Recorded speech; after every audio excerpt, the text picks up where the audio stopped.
et sans aucun doute la plus choquante que j'ai vécue depuis mes débuts sur YouTube. Il y a quelques années, dans un petit village qui s'appelle Saint-Joseph, 8 fillettes ont mystérieusement disparu les unes après les autres. Le village entier est parti à leur recherche, la police aussi, et le pire, c'est qu'aucune trace ni aucun corps n'a jamais été retrouvé. On n'a aucune piste.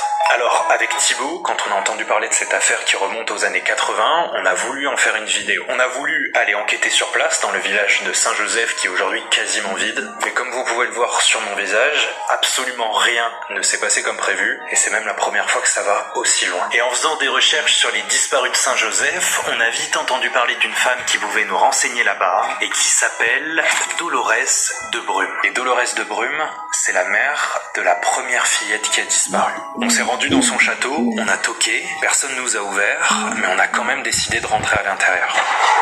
On a fouillé les lieux et on a fini par Brume elle-même. Mais le moins et elle y vit seule depuis de longues années. Alors j'ai tenté de lui poser quelques questions, de discuter avec elle, mais son attitude était tellement Saint-Joseph qu'on peut trouver nulle part ailleurs. Et on lui a demandé si on pouvait passer la nuit dans son château. Et contre toute attente, tellement flippant, j'ai pas réussi à dormir de la nuit. Alors je suis sorti de ma chambre avec la caméra et j'ai fouillé le château. Et en me perdant dans les couloirs, j'ai fini ressemble à ça. Sauf qu'il y a un très gros problème. Dans cette histoire, la police est intervenue. Comme je vous ai dit avec Thibaut, on voulait faire une vidéo sur l'enquête. Alors on a filmé tout ce qui s'est passé ce jour-là. Mais quand ils sont arrivés, la police a confisqué notre caméra. Et tout ce qu'on a filmé sur la carte SD était devenu des preuves dans cette enquête. Et on n'y a plus accès. Le peu d'images que je peux vous montrer proviennent de cette carte SD qu'on a réussi à cacher dans une de nos chaussettes et qu'ils n'ont pas trouvé. Le problème, c'est que j'ai pas plus d'images que ça. Il y a un autre souci, c'est que quand on s'est fait arrêter par la police, ils nous ont obligés à signer un contrat de confidentialité qui nous interdit de parler de cette histoire sur les réseaux sociaux. Vu que l'enquête est encore en cours, on est obligé de garder le silence. Sauf que ce qu'on a découvert sur les disparus de Saint-Joseph était tellement choquant